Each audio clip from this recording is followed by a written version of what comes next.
Согласно исследованию, заказанному Владимиром Путиным, более 93% крымчан не считают Крым украинским. 94% жителей полуострова готовы 3-4 месяца жить с перебоями электричества. Такие данные объявил Всероссийский центр изучения общественного мнения. Опрос проводился по приказу президента России 31 декабря и 1 января.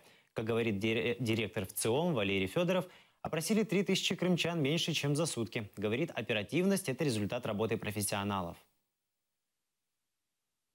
Жителей Крыма и Севастополя. Готовы ли вы к временным трудностям, связанным с незначительными перебоями в электроснабжении в течение ближайших 3-4 месяцев, если коммерческий контракт на предложенных Украиной условиях заключен не будет? Результаты. По Республике Крым 94,11 опрошенных сказали, что готовы к таким трудностям. 5,18 сказали, что не готовы. По Севастополю 93,2 сказали, что готовы. 6,5% сказали, что не готовы к таким сложностям. Если брать Крымский федеральный округ в целом, то 94% готовы к трудностям, 5,4% не готовы. У нас тут есть два вопроса. Поддерживаете вы или нет заключение коммерческого контракта с Украиной на поставку электроэнергии в Крым и Севастополь, если будет указано, что Крым и Севастополь являются частью Украины? Да нет, что, с ума сошел. У меня здесь все мои родственники, я сам коренной крымчанин. Ну, вы в курсе, да, по поводу электроэнергии? Ответьте, пожалуйста. Честно, как считаете нужно. Значит, два вопроса. Поддерживаете вы или нет заключение коммерческого контракта с Украиной на поставку электроэнергии сюда, если будет указано, что Крым и Севастополь являются частью Украины? Нет. Не поддерживаете, да? Спасибо. Вы тоже нет, да? Нет. И второй вопрос. Готовы ли вы к временным трудностям, связанным с перебоями электроснабжения в течение ближайших, месяцев 3-4? Да. Вы готовы, да?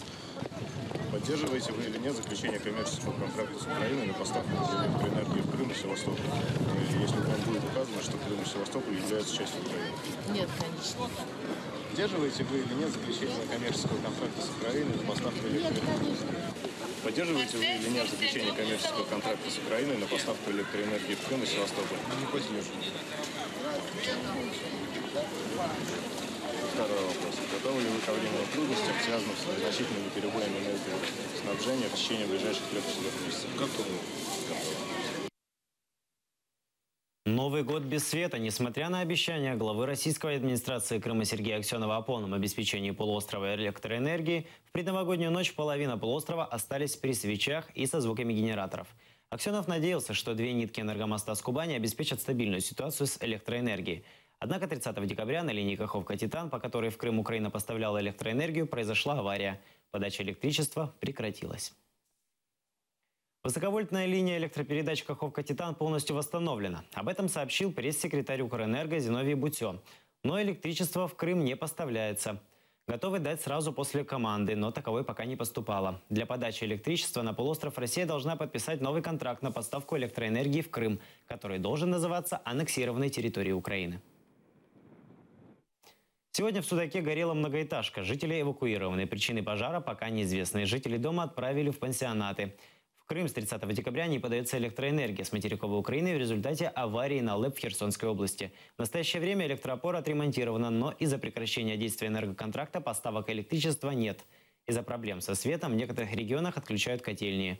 Люди вынуждены обогреваться самостоятельными устройствами.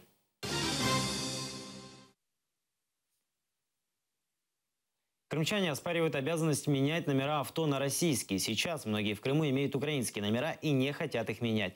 Ссылаются на действия в Крыму закона, согласно которому все документы, выданные Украиной, продолжают действовать и после аннексии. Заявление крымчан Верховный суд России рассмотрит 17 февраля.